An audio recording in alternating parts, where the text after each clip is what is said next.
South ఇండియాలోనే biggest sorry store మన Varahi silks మన విజయవాడ ఎంజీ రోడ్ లో ప్రారంభం. 100 కోట్లు ఉంటే జనాలు ఏం చేస్తారు? విల్లాలు కొంటారు, కార్లలో తిరుగుతారు, లైఫ్ ని ఎంజాయ్ చేస్తారు. కానీ 100 కోట్ల విలువైన ఆస్తిని దేవుడికి రాసిచ్చేసి ఇప్పుడు సింపుల్ గా ఆటోలో తిరుగుతున్న ఒక గొప్ప మనిషి గురించి మీకు తెలుసా? ఆమె అలనాటి అందాల తార, సీనియర్ నటి కాంచన. అసలు పేరు వసుంధరాదేవి. నిన్న మొన్నటి వరకు ఆమె ఎక్కడున్నారో ఎవరికీ తెలియదు. కానీ సడన్ గా చెన్నై వీధుల్లో ఒక సామాన్య మహిళల ఆటోలో ప్రయాణిస్తూ కనిపించారు. 100 కోట్ల ఆస్తిని దేవుడికి ఇచ్చేసి ఇలా ఆటోలో వెళుతున్న ఆమెను చూసి ఫ్యాన్స్ ఎమోషనల్ అవుతున్నారు. ఆస్తులు పోగొట్టుకున్న ఆత్మగౌరవంతో బతుకుతున్న ఆమె రియల్ లైఫ్ స్టోరీ ఇప్పుడు చూద్దాం. కాంచన గారి జీవితం గురించి తెలుసుకుంటే నూటికో కోటికో ఒక్కరు మాత్రమే ఇలా ఉంటారనిపిస్తుంది. నిజానికి ఆమెది తెలుగు కుటుంబమే అయినా పుట్టింది చెన్నైలో. సినిమాల్లోకి రాకముందు ఆమె ఎయిర్ హోస్టెస్ గా ఉద్యోగం చేసేవారు.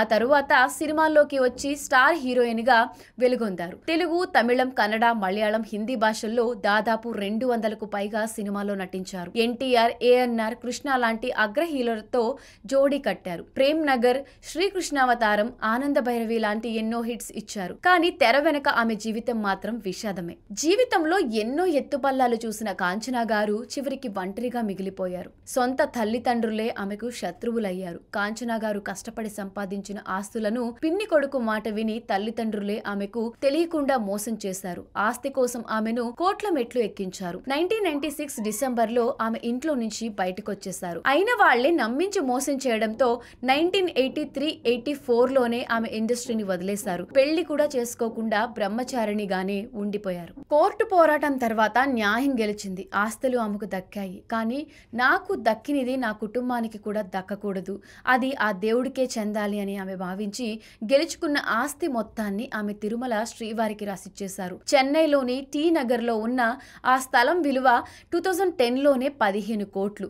ఇప్పుడు దాని మార్కెట్ విలువ అక్షరాల 100 కోట్ల రూపాయలకు పైమాటే అని ఆమె స్వయంగా చెప్పారు. ప్రస్తుతం అక్కడ టీటీడీ పద్మావతి అమ్మవారి ఆలయాన్ని నిర్మిస్తోంది.